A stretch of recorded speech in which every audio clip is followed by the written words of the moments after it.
या हरियाणा लोक सेवा आयोग के सदस्य के रूप में मुझे ज्ञात होगा।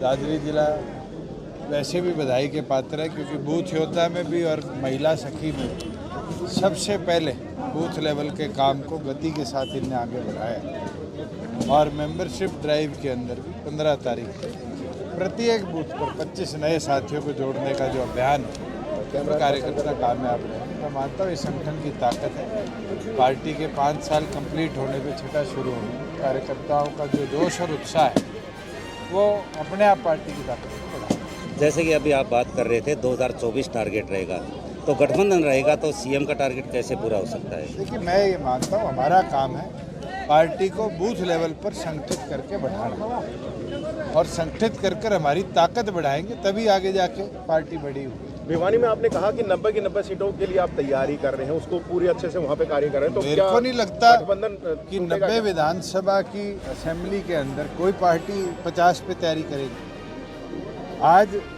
छोटी से छोटी पार्टी हो वो प्रदेश में अपना अस्तित्व बनाने के लिए प्रत्येक कोने को छूना चाहिए।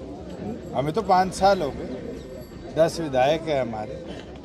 पार्टी की ताकत जब ही बढ़ेगी जब हम 90 पे अपने आप को स्टैंड मजबूती से कर लेंगे। मुझे लगता है यही काम कांग्रेस कर रही है, यही भारतीय जनता पार्टी कर रही है। और संगठन की ताकत जब है जब संगठन बना हो, और मुझे लगता है भारतीय जनता पार्टी और जननायक जनता पार्टी को छोड़ के प्रदेश में किसी भी संगठन का आज पूरा संगठन प्रदेश में नहीं बना। कांग्रेस तो जूतम जूत हो रखी है, 1 साल हो गया उनसे जिला प्रधान नहीं बन रहे, कैसे प्रदेश का भला करते। ओम प्रकाश धनखड़ जी अभी ये बोल रहे थे कि हरियाणा में वो विधानसभा की पार्टी भाजपा की सभी सीटों पर लड़ेगी, तो कहीं ना कहीं लगता है गठबंधन अपनी तैयारी कर रहे हैं, वो भी करें। अलायंस होगा तो दोनों की म्यूचुअल अंडरस्टैंडिंग से होगा। आम आदमी पार्टी भी हरियाणा में तैयारी कर रही है, क्या का स्वागत करता हूँ। आम आदमी पार्टी ने राजस्थान में 88 सीट पे चुनाव लड़ा, 88 के 88। भाई तू बोल ले जी। मैन के विधायक का कहना है कि एक बार तो बीजेपी जमुना पार के नाम पर लोगों से वोट ठग ली, लेकिन अब की बार लोग बहकावे में नहीं आएंगे। पहले वो अपनी सीट तो बचा ले। जी क्या लगता है राजस्थान के बाद में हरियाणा में कैसा रहेगा? हमने शुरुआत करी, हमारा एक वर्कर नहीं, 13 जिलों में पार्टी को खड़ा किया, 60,000 वोट आए। और मैं मानता हूँ कि एक बीज संगठन का हमने वहाँ बोया है जिसको अब मेहनत करके पेड़ के रूप में बढ़ाएगी। हरियाणा में रोजगार के लिए पेपर हो रहे हैं लेकिन उनके रिजल्ट नहीं निकाले जा रहे हैं, क्या कहेंगे, कब तक निकाले जा? मैं तो मानता हूँ HPSC की कमी है कि वो आज जिस तरीके से 3-3.5 साल में कोविड के बाद भी एग्जामिनेशन प्रोसेस को फुलफिल नहीं कर पाए, उसको हमें रीथिंक करना पड़ेगा क्योंकि बैकलॉग बहुत बढ़ चुका है। HPSC ने तो अपना काम किया है, स्टाफ सिलेक्शन की कहीं ना कहीं कमी रही है, मगर जब C ग्रुप और D ग्रुप के पेपर पीछे हुए हैं मुझे उम्मीद है कि वो बैकलॉग पूरी तौर पर हम भर पाएंगे। एनएलडी को लेकर क्या कहेंगे? गाँव वालों ने काफी सारी मांगे रखी है। गांव के अंदर जो सड़कें हैं वो ऑलरेडी टेकअप हो चुकी है, ई-लाइब्रेरी का काम टेकअप हो चुका है और मुझे लगता है जो पहली 1000 ई-लाइब्रेरी थी उनमें से एक डिजिटल लाइब्रेरी अकेला में बनी। अभय सिंह चौटाला ये कहते हैं कि अधिकारी के कान पकड़ के पुलिया के नीचे ले आएंगे। गुंडागर्दी करने योजनाओं को हर पात्र व्यक्ति तक पहुंचाने का साधन बनी विकसित भारत संकल्प यात्रा। जानकारी के लिए आपको बता दें कि विकसित भारत संकल्प यात्रा के तहत गांव में आयोजित कार्यक्रमों में लोगों का खासा उत्साह देखने को मिल रहा है, जहां लोग एक तरफ विभिन्न विभागों द्वारा लगाए जा रहे स्टॉलों के माध्यम से योजनाओं की जानकारी ले रहे हैं, वहीं दूसरी ओर परिवार पहचान पत्र, ration card, Ayushman card, health checkup और उज्ज्वला योजना से संबंधित स्कीमों का मौके पर ही लाभ उठा रहे हैं। विकसित भारत संकल्प यात्रा जिला के विभिन्न 6 गांवों में पहुंची। इस दौरान कार्यक्रम में लोगों को उज्ज्वला योजना के बारे में बताया गया और पात्र महिलाओं के योजना के तहत कनेक्शन के लिए आवेदन लिए गए। स्वास्थ्य विभाग द्वारा लगाए गए स्वास्थ्य जांच शिविर में लोगों का बीपी, शुगर आदि चेक किया गया। स्वास्थ्य की जांच करवाने आए ग्रामीणों ने बताया कि उनको चेकअप करवाने के लिए कहीं दूर नहीं जाना पड़ा और काफी कोई फीस नहीं लगी। स्वास्थ्य विभाग ने नागरिकों को बच्चों के टीकाकरण की जानकारी भी दी। इस प्रकार से एनीमिया बचाव के बारे में जागरूक किया, लोगों को टीबी व कुष्ठ रोग के लक्षणों के प्रति जागरूक किया। ग्रामीणों को चिरायु हरियाणा योजना के बारे में बताया गया। महिला एवं बाल विकास विभाग द्वारा महिलाओं को उनके कल्याण के लिए दी जा रही योजनाओं की जानकारी दी। यहाँ आने वाली महिलाओं को विश्व स्तनपान दिवस के महत्व पर बेटी बचाओ बेटी पढ़ाओ अभियान के बारे में विस्तार से बताया गया। नागरिकों को आयरन युक्त भोजन लेने को कहा। इस प्रकार से बागवानी विभाग व कृषि विभाग द्वारा किसानों के लिए चलाई जा रही सब्सिडी योजना के बारे में भी बताया गया, ताकि अधिक से अधिक किसान योजनाओं का लाभ उठा सके। समाज कल्याण विभाग द्वारा पेंशन योजना की जानकारी दी गई। कल्याण विभाग ने लोगों को छात्रवृत्ति व मकान मरम्मत के लिए मिलने वाली सहायता राशि के बारे में बताया। कार्यक्रमों में किसानों को ड्रोन के बारे में जानकारी दी गई और खेतों में जाकर नमो ड्रोन दीदी की कार्य प्रणाली का प्रदर्शन भी किया गया। सभी स्थानों पर नागरिकों ने विकसित भारत संकल्प यात्रा गाड़ी का जोरदार स्वागत किया। यात्रा को जिला के रणकोली, फोगाट, भांडवा, आर्यनगर, मंदोली व मंदोला गांव में विकसित भारत संकल्प यात्रा के तहत कार्यक्रमों का आयोजन किया गया। इस दौरान सभी अधिकारी और अन्य गणमान्य व्यक्ति भी इस कार्यक्रम में मौजूद रहे।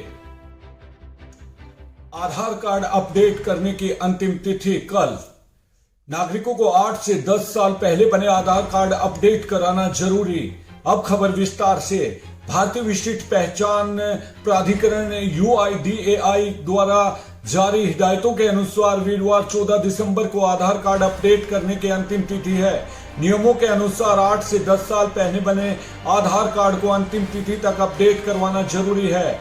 उपायुक्त मनदीप कौर ने बताया कि UIDAI के पोर्टल पर आधार कार्ड को अपडेट स्वयं निःशुल्क किया जा सकता है। आधार कार्ड को ऑनलाइन अपडेट कराने के लिए आधार कार्ड धारक को किसी प्रकार के शुल्क की अदायगी नहीं करनी होगी, जबकि CSC सेंटर से अपडेट कराने पर निर्धारित शुल्क देना होगा। जिला में जिन व्यक्तियों के पिछले 8 या 10 सालों में आधार कार्ड को अपडेट नहीं कराया है, ऐसे व्यक्ति को अपना आधार कार्ड अपडेट कराने के लिए रिहायशी प्रमाण पत्र और स्वयं का पहचान पत्र ऑनलाइन अपलोड करना होगा। उन्होंने बताया कि आधार कार्ड धारक माई आधार पोर्टल से आधार ऑनलाइन सेवाओं का लाभ उठा सकते हैं। वहीं माई आधार ऐप में जहां पहचान पत्र के प्रमाण के रूप में स्वीकार्य दस्तावेजों की सूची भी है और पते का प्रमाण पत्र भी उपलब्ध है। उन्होंने जिले वासियों से निःशुल्क सेवा का लाभ उठाते हुए आधार कार्ड अपडेट कराने का आह्वान किया। साथ ही ऑनलाइन सेवाओं का लाभ उठाने के लिए अपने मोबाइल नंबर को आधार में अपडेट करने की भी सलाह दी। किसान मेरी फसल मेरा ब्यौरा पोर्टल पर करवाएं रबी फसलों का पंजीकरण। मोबाइल एप्लीकेशन पर भी कर सकते हैं फसल का पंजीकरण। अब खबर विस्तार से। जिला के सभी किसान रबी की फसलों का पंजीकरण मेरी फसल मेरा ब्यौरा पोर्टल पर करवाएं, ताकि कृषि उत्पादों को मंडियों में बेचने तथा कृषि योजनाओं का लाभ सही ढंग से उठाया जा सके। किसान अपना पंजीकरण फसल.haryana.gov.in पोर्टल पर करवाना सुनिश्चित करें। उपायुक्त मनदीप कौर ने बताया कि हरियाणा सरकार की ओर से किसान हित में मेरी फसल मेरा ब्यौरा मोबाइल एप्लीकेशन भी लॉन्च की गई है। इस एप्लीकेशन की सहायता से किसान घर बैठे अपनी पूरी फसल का पंजीकरण कर सकेंगे। जो किसान एंड्रॉइड मोबाइल का प्रयोग करते हैं, ऐसे में सभी किसानों के मोबाइल में मेरी फसल मेरा ब्यौरा पोर्टल की ऐप डाउनलोड कराई जा रही है, जिससे किसान फसलों का ब्यौरा स्वयं दर्ज करा सकते हैं। उन्होंने बताया कि ऐप गूगल प्ले स्टोर पर उपलब्ध है। कृषि विभाग के उप निदेशक डॉक्टर बलवंत सारण ने बताया कि किसान अपने परिवार पहचान पत्र या आधार संख्या से जुड़े हुए पंजीकृत मोबाइल नंबर पर OTP प्राप्त होने के बाद ही फसल पंजीकरण होगा। उन्होंने कहा कि परिवार पहचान पत्र या आधार संख्या से जुड़ा हुआ मोबाइल नंबर सही काम नहीं कर रहा है तो अपने किसी भी नजदीकी कॉमन सर्विस सेंटर पर जाकर अपना मोबाइल नंबर दर्ज करवाएं, ताकि OTP आने पर फसल पंजीकरण में किसानों को किसी प्रकार की कोई दिक्कत ना आए। डालसा के माध्यम से आयोजित किए जा रहे हैं जागरूकता कार्यक्रम। जिला विधिक सेवा प्राधिकरण के तत्वाधान में मुख्य दंडाधिकारी सौरभ कुमार के मार्गदर्शन व निर्देशानुसार विभिन्न विषयों पर जागरूकता अभियान का संचालन किया जा रहा है। इसके तहत सीनियर PLV रोहतास शर्मा ने बताया कि दादरी के गांव सांजरवास के राजकीय वरिष्ठ माध्यमिक विद्यालय में छात्र छात्राओं को जागरूक करते हुए कहा कि हम अपने पर्यावरण को स्वच्छ और साफ सुंदर बनाएं और जगह जगह कूड़ा करकट न डालें तथा इसके साथ साथ अपने पर्यावरण को शुद्ध बनाए रखें तथा जो विद्यार्थी के परिवार के अभिभावक सदस्य हैं जो 18 वर्ष के हो चुके हैं वह अपना वोट बनवाकर लोकतंत्र को मजबूत बनाएं। इस अवसर पर विद्यालय के अध्यापक डॉक्टर जसवंत सिंह तथा कुलदीप सिंह शोरान इत्यादि ने बच्चों का मार्गदर्शन करते हुए कहा कि सभी विद्यार्थी प्लास्टिक से बनी वस्तुओं का प्रयोग कम से कम करने के लिए आह्वान किया गया। जल बचाओ भूमि बचाओ आदि को लेकर भी जागरूक किया गया। PLV रोहतास शर्मा स्कूल में पहुंचकर बच्चों को प्लास्टिक का प्रयोग न करने की शपथ दिलाई। रोहतास शर्मा ने कहा कि प्लास्टिक ऐसा पदार्थ है जो कि सैकड़ों सालों तक गलता नहीं, इसलिए इसका प्रयोग कम से कम करें। खासकर गर्म खाने का अगर इससे बने कपों को अन्य चीजों में प्रयोग किया जाता है तो कैंसर कारक भी है, इसलिए इसका प्रयोग ना करें। वस्तुओं को लाने ले जाने के लिए कपड़ों के थैलों का इस्तेमाल करें। हरियाणा क्रेशर व माइनिंग एसोसिएशन प्रधान व समाज सेवी सोमवीर घसोला द्वारा लगातार सामाजिक कार्यों के जरिए सभी से आह्वान किया जा रहा है कि समस्त नागरिक मिलकर समाज में आपसी प्रेम व सौहार्द को बढ़ाएं। इसी कड़ी में गत दिनों हल्का बारडा के गांव खेड़ीपुरा में सांगवान खाप द्वारा दादा सांगू धाम मंदिर परिसर में आयोजित बाबा सांगू महाराज की मूर्ति स्थापना प्रतिमा सम्मान भंडारा समारोह में शामिल हुए और सोमवीर घसोला ने अपनी नेक कमाई से 11 लाख रुपए नगद भेंट किए। उनके निजी सचिव ने बताया कि इसके साथ ही उन्होंने मंदिर परिसर के निर्माण में लगने वाले मैटेरियल में 2 करोड़ की सामग्री देने का भरोसा भी सांगवान खाप को दिलाया। समाज सेवी सोमवीर घसोला ने कहा कि मैं और मेरी आखिरी सांस तक सदैव नर सेवा नारायण सेवा की नीति से जनता की भलाई का कार्य करता रहूंगा। गांव फतेहगढ़ के मनीष वशिष्ठ लेफ्टिनेंट का पद प्राप्त करके कर दिया कमाल। जानकारी के लिए आपको बता दें कि फतेहगढ़ के निवासी लेफ्टिनेंट का पद प्राप्त किया कमाल। फतेहगढ़ निवासी मनीष वशिष्ठ ने सेना चिकित्सा कोर में लेफ्टिनेंट का पद प्राप्त करके माता पिता एवं अपने गांव फतेहगढ़ हरियाणा प्रदेश का नाम गौरवान्वित कर दिया है। बता दें कि दिनांक 12 दिसंबर को सेना चिकित्सा कोर लखनऊ के LJ ऑडिटोरियम में संपन्न हुई, जिसमें कमीशन सेरेमनी व अन्य 46 अधिकारियों के साथ मनीष वशिष्ठ सेना में बतौर लेफ्टिनेंट शामिल होने पर अपने गांव के पहले जवान हैं। मनीष कुमार ने सेना में बतौर जवान के तौर पर अपने करियर की शुरुआत की थी। अपने मेहनत और माता पिता दादा की प्रेरणा लेकर उन्होंने सेना चिकित्सा कोर में नॉन टेक्निकल ऑफिसर लेफ्टिनेंट बनकर अपने गांव का नाम रोशन किया। उन्होंने भारतीय सेना की सर्विस एंट्री में परीक्षा दी और 19 सितंबर 23 सितंबर तक 14 SSB प्रयागराज में SSB साक्षात्कार में उत्तीर्ण हुए। यह जानकारी देते हुए मनीष टेटी के ससुर राष्ट्रीय ब्रह्मांड संघ महासचिव मुकेश शर्मा ने बताया कि सेना में शामिल होने के लिए जवानों के लिए सेना हर वर्ष अलग अलग एंट्री SC SEO टेक्निकल आदि पर अधिकारी रैंक के लिए आवेदन मांगती है, जिसमें सक्षम उम्मीदवार जवान अप्लाई करते हैं। लखनऊ में संपन्न हुई कमीशन सेरेमनी में 47 जवान बतौर ऑफिसर शामिल। हेमसा ने दिया हल्ला बोल प्रदर्शन का नोटिस, Virender Sangwan. Haryana education ministerial staff association संबंधित सर्व कर्मचारी संघ हरियाणा जिला कार्यकारिणी द्वारा पूर्व घोषित कार्यक्रम के अनुसार जिला प्रधान वीरेंद्र सांगवान की अगुवाई में हल्ला बोल प्रदर्शन का नोटिस जिला मौलिक शिक्षा अधिकारी को सौंपते हुए इसे उनके माध्यम से निदेशक पंचकुला को प्रेषित कराया गया। इस दौरान हिंसा राज्य महासचिव विजय लांबा भी उपस्थित रहे। संचालन जिला सचिव उषा लांबा व वरिष्ठ उप प्रधान यशपाल सांगवान ने करवाया।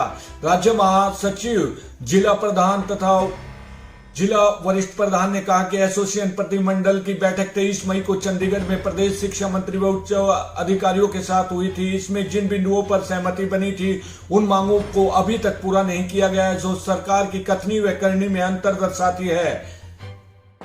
संगठन की मांग है कि 25 अगस्त 2014 के मंत्रिमंडल के फैसले का नोटिफिकेशन जारी किया जाए।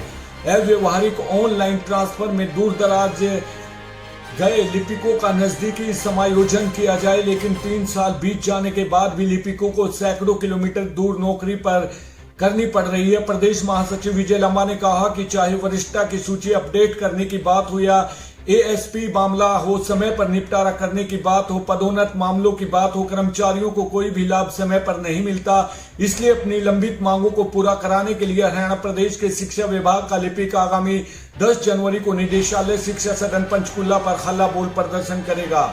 उन्होंने बताया कि गत वर्ष 23 अगस्त को शिक्षा मंत्री के साथ प्रतिनिधिमंडल के हरियाणा निवास चंडीगढ़ में वार्ता हुई थी, जिसमें डायरेक्टर ACS भी शामिल थे। इस बैठक में मांग पत्र में शामिल 15 मांगों में से 9 बिंदुओं पर सहमति बनी थी। करीबन 16 पर बात लागू नहीं किया गया था, इसलिए मामूली वेतन लिपिक कर्मियों का पास आंदोलन का रास्ता है। हिंसा जिला प्रधान वीरेंद्र सांगवान व सचिव उषा लांबा ने कहा कि 5 दिसंबर को लगातार प्रदेश के सभी जिला शिक्षा अधिकारियों ने माफिक निदेशक सेकेंडरी शिक्षा पंचकुला के नाम नोटिस भेजे जा रहे हैं। इसी कड़ी में आज दादरी जिले में भी निदेशक के नाम ज्ञापन सौंपकर अपनी समस्याएं उठाई गई हैं। जबकि दादरी जिला बने करीबन 7 वर्ष का समय हो चुका है, लेकिन आज भी तीनों ब्लॉकों के लिपिक भिवानी जिले ही ऑनलाइन दर्शाए जा रहे हैं। एलिमेंट्री विभाग की कार्यरत लिपिकों के एसीपी मामलों में तकनीकी समस्या आ रही है, इसे तुरंत दूर किया जाए जिससे सीपी मामले भेजे जा सकें। कर्मी नेताओं ने बताया कि पुरानी मांगों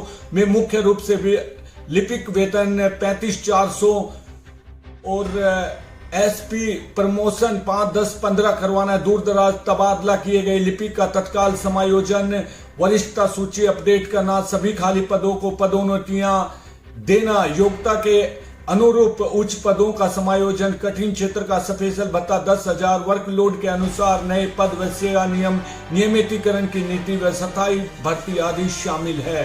ये थी दोस्तों आज की तमाम खबरें।